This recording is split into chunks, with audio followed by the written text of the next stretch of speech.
Um, Mm-hmm. welcome, everybody. This is Trisha Dyka of the Happy Empath, and the meeting's being recorded. Welcome. I'm really excited tonight. This is one of my favorite topics. This I'm always delving into, whether it's on Netflix, books, um, you know, YouTube, whatever I can find on it. I'm really excited. So today we're going to be talking about keys to the cosmos, how the universe works. And thank you for joining me. I am here with Alison Haitana. Tell me I did it. Yes. I hope I did. Nailed it. So please share a little bit about yourself, introduce yourself, and then we're going to delve right into this. Cool. So my name is Alison, obviously, and I'm a New Zealander living in Australia at the moment. Been here for the last 14 years. I kind of, wouldn't say fell into, but I was going through a pretty tough time in my life and came across flower essences, and that moved me into a shamanic practitioner role. And from there, I kind of just, the whole world opened up, really. So I delved deep into anything that I could get my hands on. I was discovering things about chakras, about quantum physics, quantum mechanics, because I'm very analytical and I really love to kind of pull everything apart. And then this year, I'm actually training to be an intuitive intelligence trainer, and I've also done creativity training as well too. So those two kind of come together, and it's all about consciousness work for me. So I am about raising consciousness not only of myself but of others around me with information and the synthesis of information that I've gathered over the last 40 years of my life of reading books. I love A lot of reading. quantum mechanics. It's fascinating. It is. It's like you peel one layer because you're like, oh my God, and then there's another layer. And it's even better is that my husband and I will watch a show or we'll watch something on YouTube, and we're constantly talking about it. And, I've got things around my house to remind us that what our thoughts are, it actually becomes things. So I'm like, it's like different places in the house. I'm like, what are you thinking? Thoughts become things. Well, yeah, Yeah. because, who do you want to be in this moment? Yeah. Yeah. The interesting thing with quantum mechanics and quantum physics is that it's actually a mainstream way of really analyzing and understanding the Hermetic laws, the spiritual laws that we've known for kind of millennia. So it is explaining all of the actual nuts and bolts of the Hermetic law, but in a scientific kind of capacity. And so it's proving them all to be true, which we kind of knew, but it's just a nice validation, I guess, in some senses. Well, let's go back one step because you brought up Hermetic law. If you can just explain kind of what Hermetic law is, and then, let's go into the keys to the cosmos. Sure. So Hermetic law or Hermetic philosophy is a particular grouping of philosophies or practices or laws that have come from, they say, Hermes Trismegistus, who was a Greek philosopher. He basically was the equivalent of Thoth in Egypt. So the two are very similar archetypal energies. And they were all about scribing, about alchemy, about medicine, about magic. And so the Hermetic laws were basically codified, which means that they were written down after being passed from master to student for millennia. And that was the first time that it was written down. It was written down in a book called the Kybalion, which was a book that was this little baby here, written by the three initiates. I don't know who the three initiates are, and that's kind of not really important because what we have is the written down principles and laws. There's 7 of them, and they basically tell us how the universe works and how it is governed and how it is structured. And so from these particular laws or principles, also called principles as well, we can actually understand everything in the cosmos.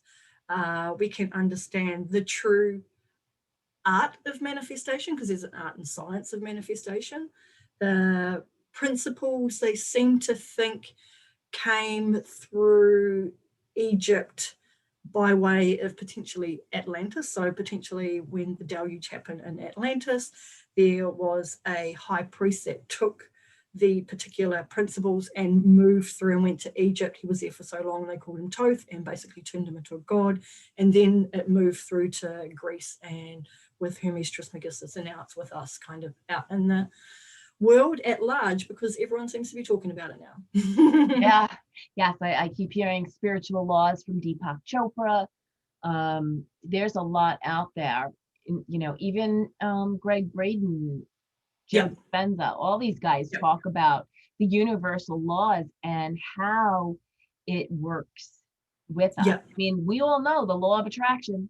Everybody talks about the law of attraction, but there are so many other laws. Well, not so many, but there are several other laws that people should understand so that the law of attraction is also working in conjunction with them. Yeah, so that was, I think it must have been in the 90s, perhaps, when The Secret was written. Mm. And there was a massive explosion in, I guess, manifestation, attraction, abundance, and so forth like that. And I mean, I tried it because I experiment with a lot of things, and I didn't particularly have much success with it. And now that I know what I know, the reason why is because it was only 50% of the formula, so to speak. So it talked a lot about intentionality, which is really important, but it actually forgot the other thing, which is the most important thing, is, you know, if you want to bring your desires into life, you have to actually be that feeling state when you have achieved that desire, whatever it could be, you know, whether that's fun, excitement, pleasure, that's actually needs to encompass and wrap around that intention. And so that's kind of fuel for that manifestation to come true. So yeah, it was a half-baked kind of formula. Now that I know the full formula, and I've noticed that a lot of other, it's interesting actually, I see it mostly in women.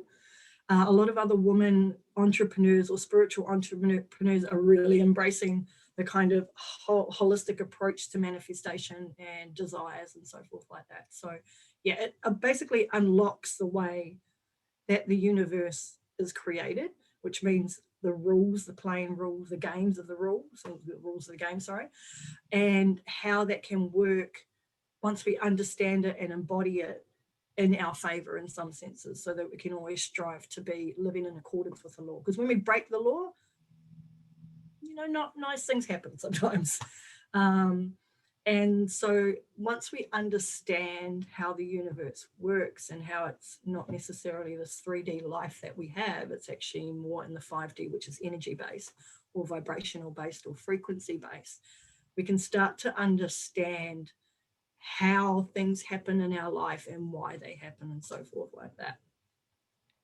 Yeah, I like that you brought up the 5D versus the 3D. The 3D is everything that we have, and the 5D is based on energy and frequency.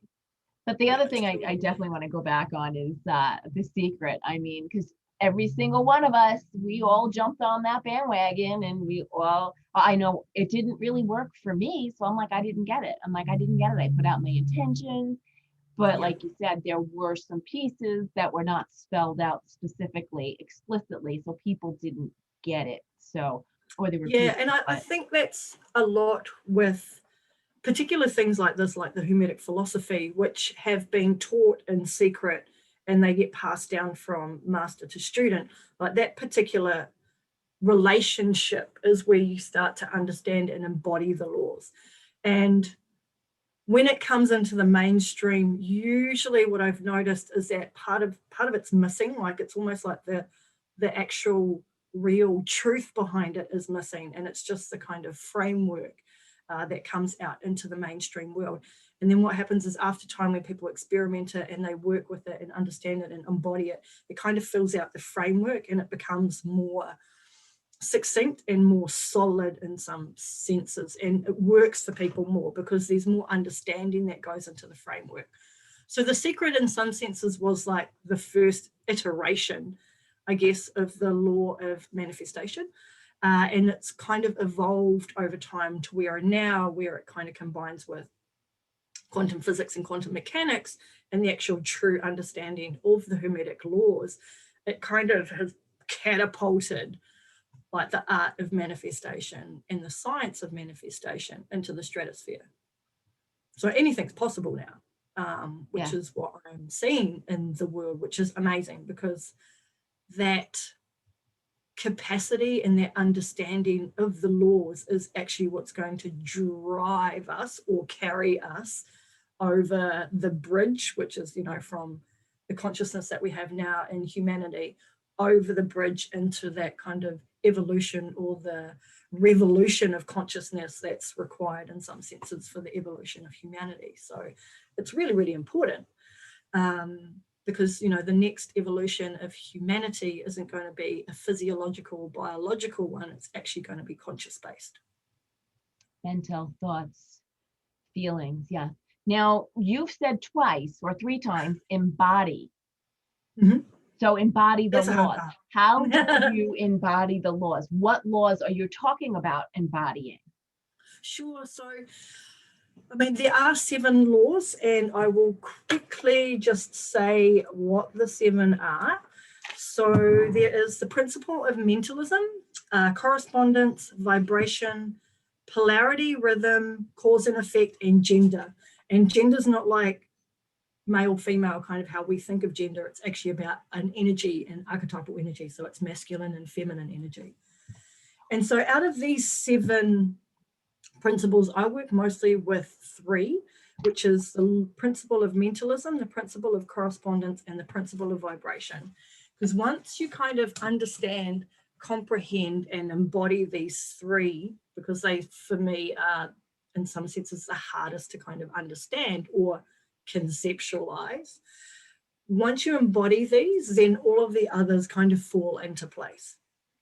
And so embodiment, because it's it's a buzzword at the moment, embodiment, everyone wants to be embodied and empowered, but people don't tell you how to be embodied or how to be empowered, and that's sometimes painful, because we go around and we kind of fossick in the dark and figure out how to do it ourselves, but someone should just tell us how to do it because they know how to do it.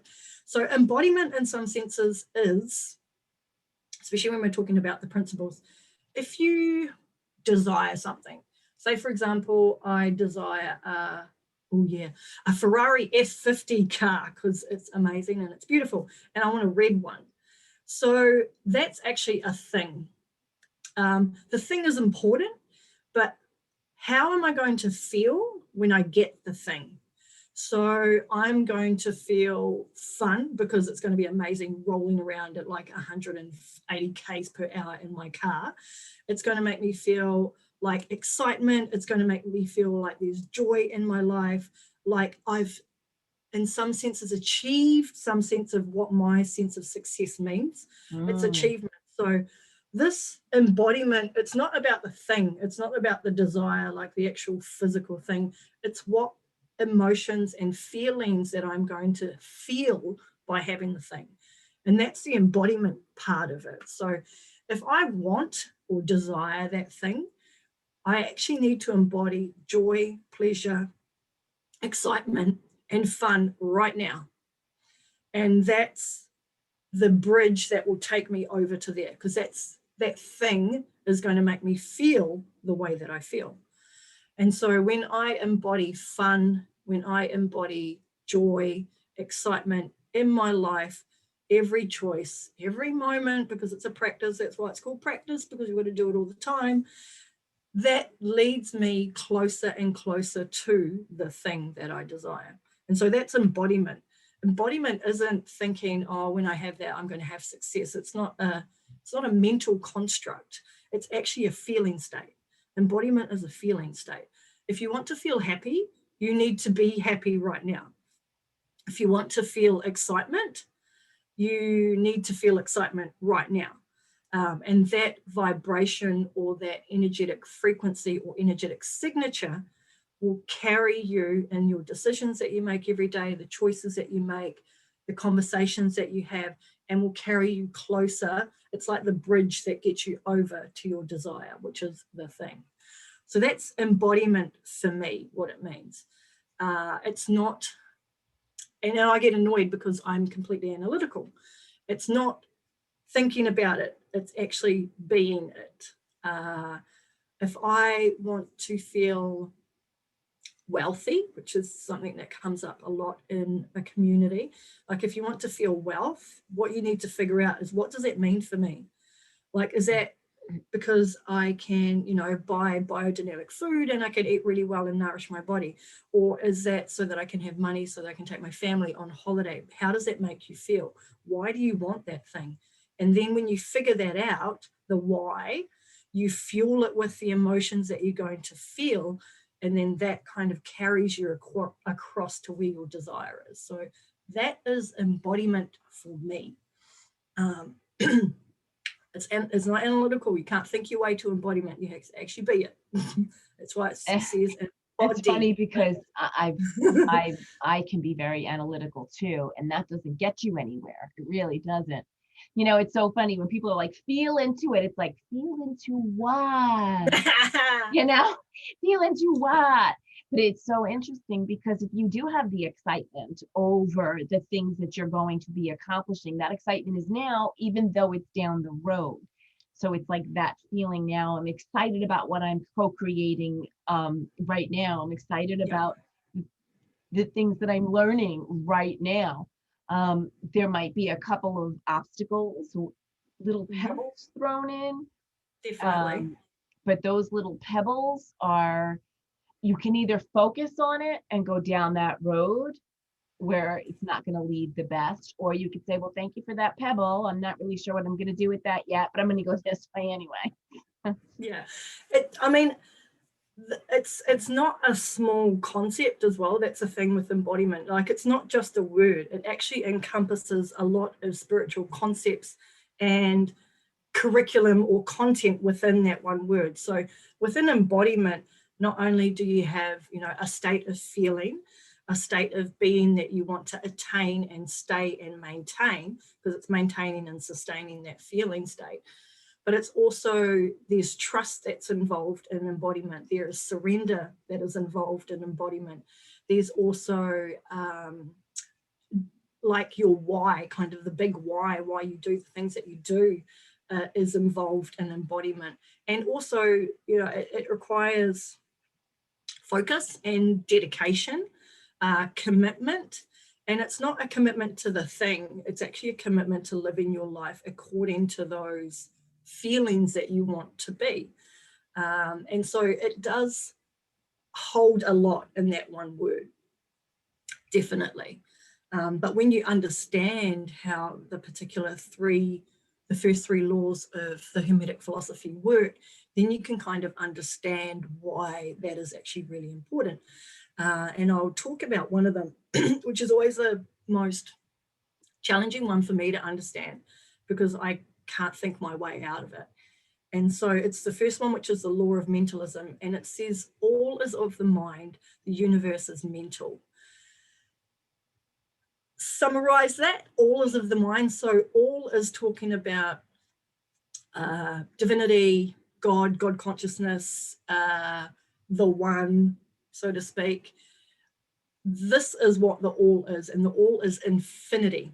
The all is all possibility, because if it's not infinite and unlimited, it can't be all. So it's somewhat kind of like a paradox.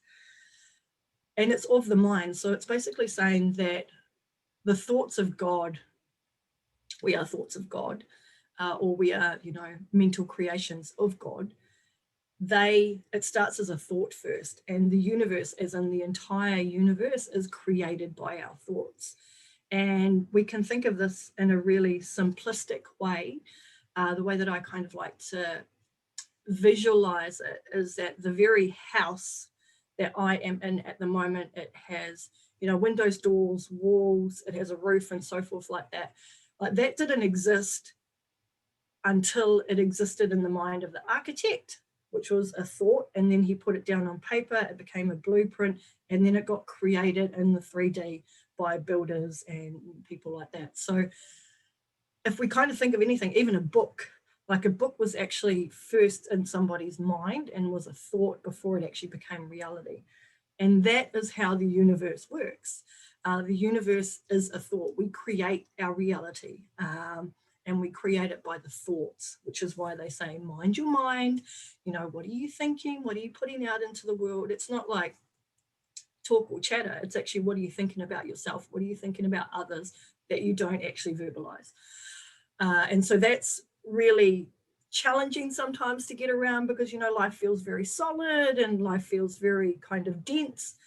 But in reality, it's all just different layers of frequency, you know, vibrating at different rates, which then comes to the second law, which is the law of correspondence that says, as above, so below, as within, so without. So if we think about thoughts, you know, the God thought or divinity created us, and created us in the image of he or she. And in essence, we are facets of the divine, which means that we have certain capacities and powers that are also of the divine, which basically means we're really mad co-creators and manifestors. We just sometimes are not aware of what we're actually putting out there. And so the law of correspondence says that what's within me, i.e. what I think and feel and act and do, I actually project out into the world. And then the next law, which is the law of vibration, means that whatever I put out or project out comes back to me. And so this, for me, explains why when I was in a really depressed state, that I attracted to me, because that's what it is, I basically projected out into the world that I didn't have any value, I was unworthy, and that everyone was out to get me. And so I would constantly come up against situations, people, and experiences that reinforce that, because I was actually throwing that out first and it came back to me. And so that's the law of vibration, is nothing rests. So everything is moving, everything vibrates, it just vibrates at different rates or different frequencies. So that, in a nutshell, is kind of the first three Hermetic laws. And when you understand and comprehend and embody them and realize the actual power that we as, you know, human beings have, life looks different, and it starts to take on a different tonal quality about it. And you realize that, you know, you are anthropos, which is fully human and fully divine. You know, I feel, that's the humanity part of me, but I also create, and that's the divinity part of me. So I need to be really mindful about what I am creating, because I'm not only creating it in my world, because if we think about energy fields, like there's a torus field, which is kind of like a big donut that surrounds us, and energy is constantly being pumped out from us. And we interact with other torus energy fields. You know, I have the capacity to not only affect what I am bringing into the world, but how it affects my son, how it affects my partner, my dog, my cat, like the next door neighbors, the whole entire country, the whole entire world. And so that's with great power comes great responsibility. You know, I chose this path, which means that I really need to sort my shit out and make sure that I'm putting into the world things that I want to create that are for everyone instead of just for me. Yeah, I loved this whole thing, because thoughts become things. Yep.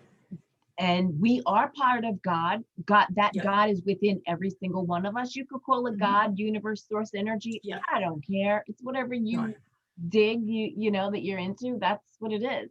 But within one of us is that piece that creates our world. So within, so without. If you're a miserable cow, you're just gonna you're gonna bring more miserable cows to you. I'm sorry. This is it, and I can tell you from personal experience. 10 years ago, when my empath gifts blew up, I said, what a curse, I mean, you name it. I was in victim mode, martyr mode, this mode, that mode, and it kept proving to me. Same The shit over and over universe again. is neutral. So Yep. that's also another thing that I probably would like to dispel right now. Universe doesn't hate you. Like, It it's not loves out to you. get you. It's not here to trip you up and laugh at you and go, ha, I laughed at Yep. you because you tripped up and fell over on your face. Like, it's neutral. It has a neutral energy and a neutral tone to it, but it's a feedback loop. So, if we're talking about biology and we have feedback loops, what we are sending out, i.e. in our thoughts and projections and state of being, it comes back to us. So it's basically just a mirror. When we project out, it projects back to us. Yeah. So And that's the universe. Yeah. What's within becomes what's without. So it is actually, you're absolutely right. It's projecting. And it wasn't until I sat down one day and I go, wow, I'm just a miserable bitch. That, I'm like, what is going on? And I knew in essence what was going on, but then it became and this is another piece that I'd love to chat with you quick about is we're stuck in ruts. We are automatically reacting to what we know. So yes, these are rules of the universe. These are laws to change our life for the better. Definitely. If we so choose. However, when we're stuck in that, I'm responding this way because that's the only way I know. That's what keeps happening. It's that awareness to, all right, this is my outer life. I'm not thrilled with this, my relationships. I'm not thrilled with my money. I'm not thrilled with my business. I'm not thrilled with my job, my friends. I mean, the list goes on. It's like taking that piece and saying, well, how can I change it? What within me do I need to look at to change? What do you say, or what ideas do you have about that? So it also throws into the mix, like, I mean, gosh, being human sometimes is really challenging. But we are equipped with all of the keys in some senses within us. And so another, thing, hey, thanks divinity for giving it to us, is free will, which is basically choice. So we have an infinite amount of choice. And each day we can choose how and what we feel or react to any situation. And when you become aware of choice, and this happened for me when I was in a pretty toxic relationship, and looking back at it with a different perspective, because it's all about perspective. Like, my perspective might change tomorrow and I'll sit in a different place and I'll think different values and beliefs. And that's okay, because I just have more information. But I looked back on that time frame and I thought, oh, wow, I really chose to kind of be in that shitty relationship. And that's hard to kind of own. But also at the same time, I realized that making no choice is also a choice. Yes, absolutely. So if you sit there and you lament about how your life is and how things are going and how you want them to be X, Y, Z, and you still do and think the same things day in, day out, that is theoretically a version of insanity. Oh yeah, Albert Einstein. Yeah. If you want to do or be different, you have to act differently. And so this is a thing about choice and about free will. It is ultimately always up to us how we choose to live and think and feel. It's hard sometimes, though, because fear, which is basically a safety mechanism from back in the days when we were hunter-gatherers, fear keeps us down in some senses, or it keeps us safe or small, or always worrying about the lion that's going to jump on our back and kind of like take us out. That fear, that particular type of fear, doesn't exist in the 21st century, but it's been replaced by stresses. So stresses on the human body, like, I need to make enough money to do this, or I need to do that, or I need to do that. So the fear will always be there. It's just recognizing the fear and then doing the thing anyhow. And that's building a muscle. That is spiritual grit, spiritual confidence. It's building that muscle so that the fear will always be there, because it's a part of the kind of personality or ego. It's designed to keep us safe, but our soul wants us to grow and evolve, and our spirit wants us to be the best we could possibly be in this lifetime, because it can see our divine design and wants us to kind of emulate it. And so these are kind of the three facets of our holistic being. And so when we have awareness or perceptual changes or understanding, that's when we can kind of see with, you know, the 30,000 foot view someone's kind of given it to me. We can see our life playing out, and we can see certain choices we've made and how potentially, you know, we can make different choices now that we know. But, you know, if you don't know, you don't know. Yeah. And that's kind of the thing. Sometimes, but not all the time, humans need to go through kind of like a crisis of faith, or a dark night of the soul. They kind of talk about it, where you're so down in the kind of muck and the mud that you look up and you go, damn, I don't want to be here anymore. Let's get the hell out of here. And that's when you start to climb your way out. And that's when you start to realize that not everything is what it seems to be. And you start to look, you start to seek, and you start to find people that can help you on the path, help you get out. So, yeah, humanity is very challenging, and Well, quite a complex creature. yeah, we really are. And by all means, I think we need to feel all of those emotions from this extreme to that extreme, because if we don't, then we're going to stay stuck in it because we're resisting it. So it's going to stay there. But I'm going to share a simple, 12, 13 years ago, I joined a program, and I remember this woman wanted us to do video, and my biggest fear was video.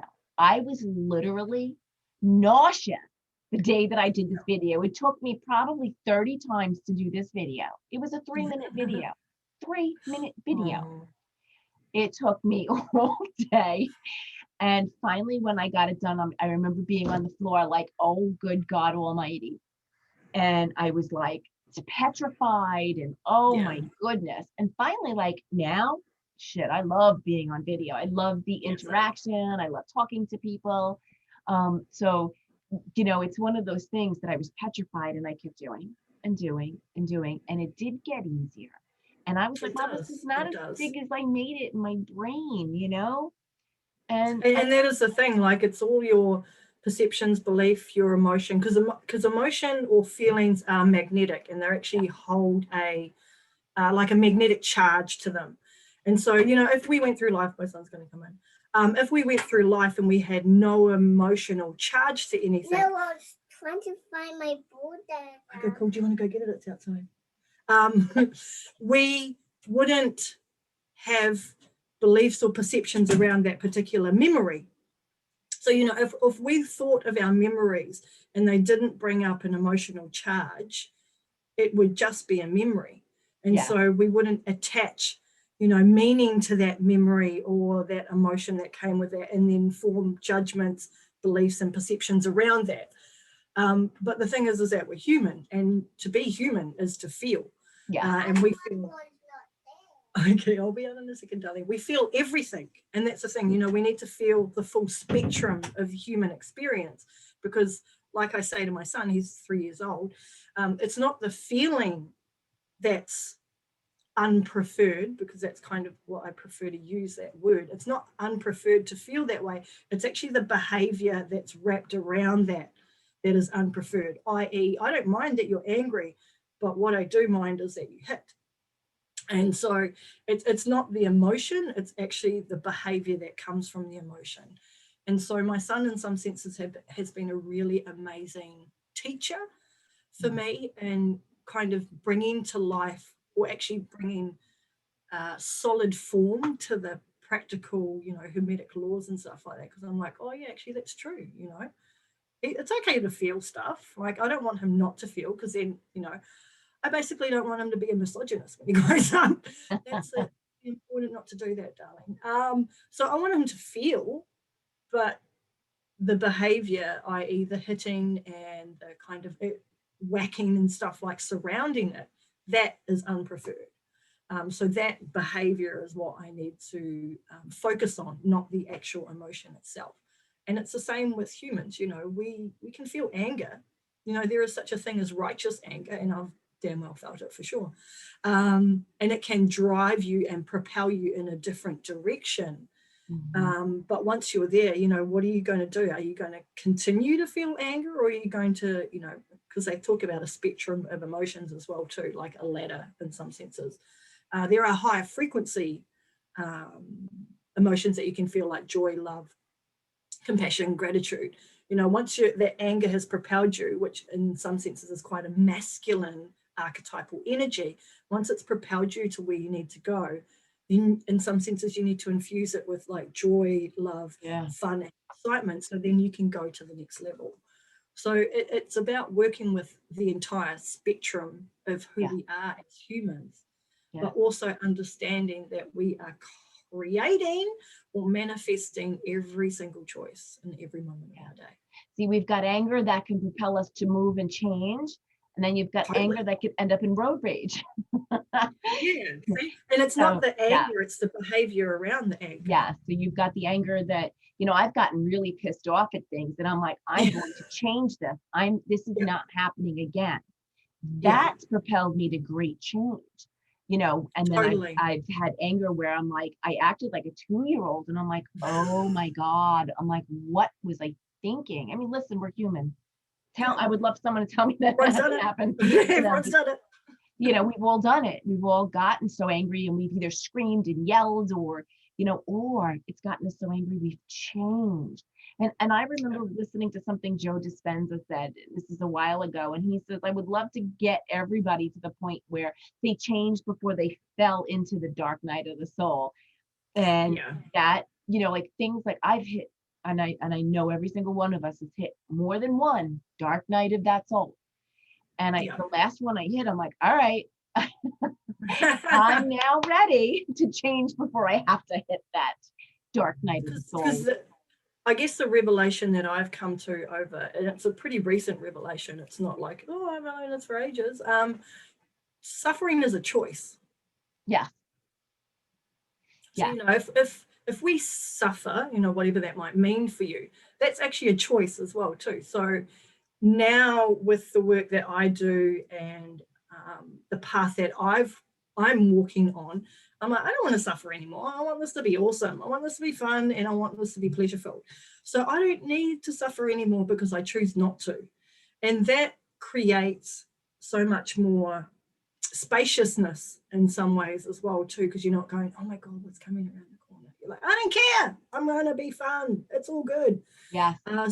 So suffering is also a choice as well. But, you know, if we don't know that these choices are something that we make kind of on a constant and daily basis, we can't look underneath them and see them with different perception or different eyes. So it's all about just an awareness, you know, that we make, I don't know, 1 million choices potentially every day of our life. You know, what are those choices and why are you making them? That's probably something really important just to look at now. Yeah. Yes. And what's underneath that, because there's always something else. Yeah. I was saying this, if you want to wallow in shit, wallow in it. However, choose how long that's going to be and then move on. Like if you're going to, you know, there are some days where you're just like, oh, good God Almighty. And it's like, all right, sit in that energy for an hour or 2 hours, give yourself a time limit and then move on. Like say, all right. And if it's something you need to address and go deeper, then do it. I'm definitely not telling you not to. That's, you know, we all need to. And that's the thing. One of my mentors, one of my teachers from the medicine woman school that I was training with, her thing is like 20 seconds. You know, like give it 20 seconds. You know, you can feel rage and be upset and do this and do that and kind of curse the world. Because I've smited God, like, yeah, for sure. I'll be like, smite you. But, you know, that only will last for a certain amount of time if you stay in it and stay stuck, because that's almost like what it is. You stay stuck in that energy. It can, you know, affect everything else in your life and the way that you view life. So 20 seconds is kind of, you know, the thing for me. I'm just like 20 seconds. Okay, I can be rageful for 20 seconds and then I've got to jump out of it. Because some things piss you off for sure. You know, the world is really upsetting me at the moment, but I choose, you know, what I want to see, the good in what's coming out of the bad kind of thing. Well, it's not really good or bad. It's unpreferred or preferred states of being. And so that's what I choose to see, though. I choose to see the light. I choose to see the hope. I choose to see the change, the transformation, the alchemy that's happening with the human heart collectively at the moment. And that allows me to kind of sleep at night. Otherwise you'd be overwhelmed with all of this stuff. Yeah. Definitely. So yeah, totally. Feel what you need to feel, but if you don't want to stay there, you don't have to. And I'm going to show. I've got a journal right next to me at my work over here. And you know something? When I'm having a bad moment or a bad day and I want to smite God, curse him out, curse out the universe, I will write. I will just start to write. And I'll give myself, I don't care if it takes 20 minutes, a half an hour, and I'm done. Yeah. I close the book. But I notice after I get that initial, whatever that feeling is out, then I'll do, well, what about, and how does this really look? And it's like you turn it around. And I do that a lot in journaling. So I love doing that, Yeah, I love journaling that too. really works for me. And on that note, I would yeah, love definitely. Because the thing is like, as with the law of vibration and law of correspondence, if you think a certain way, i.e., I'm going to work with something that a lot of people deal with, like scarcity or lack, that mentality. Like if you see lack, i.e., I don't have enough, or I don't have this, or I don't have that, and you think to yourself, what happens is, because of the law of correspondence and vibration, you're projecting that out, so it's coming back to you. To get out of that state or out of that feeling, the question you need to ask yourself is, where are 3 examples that prove the opposite? And so that can help you to expand your mind and look in a different direction. And you start looking in another direction, you'll start to see and think and feel things that prove your initial perception incorrect or unpreferred. And you'll start to see wealth over in this area. And then you'll be like, oh, okay, well, that person's doing that, so maybe that's possible for me. And then you start seeing examples of a different way of being, because you've asked the question, where are 3 examples that I can prove that this does not exist? Is it true? And that's a big question that we should probably always ask ourselves. Is this true? Or is it just a figment of my imagination? And that's powerful work, and that's really liberating work. But it also requires a certain sense of spiritual grit, I'm going to call it, because some of the revelations that come up, you're just like, oh, bloody hell, do I have to look at that again? It requires you to look at yourself, the way that you act, the way that you behave. And sometimes people just don't want to be under the microscope of their own kind of life. And that's understandable. And I get that. The work is not for everyone. That's why it's called work. But, with the laws as well, all is of the mind, we are all a facet of the divine. And we are the whole hologram kind of contained within that divinity, which means in some senses that the work that I do it for everyone. So I not only do it for myself, but I do it for all. So, when I work in the shadow and when I work with fears and liberate them into the light, I not only do it for myself, but I do it for the collective, because we're all one. And that is, in some senses, I would say, the great sickness of the world is the sickness of separation.